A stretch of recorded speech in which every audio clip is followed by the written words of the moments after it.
So for me, like I always wanted to play sports. My parents never forced me to do a sport. Yeah. I just always loved sports. Even in hindsight, I went to IMG academies as a high schooler. I started falling in love and taking sports seriously 6th, 7th, 8th grade, more like middle school for me.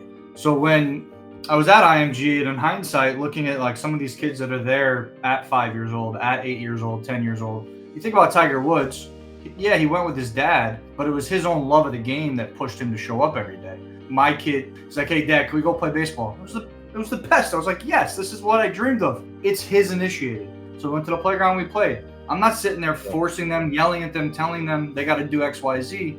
It's exposures, and then just leaning into it with what it is they want to do. And then really right now, like being in an extensive amount of different things, I think is very similar to the way gymnastics helps kids grow fundamentally with their bodies.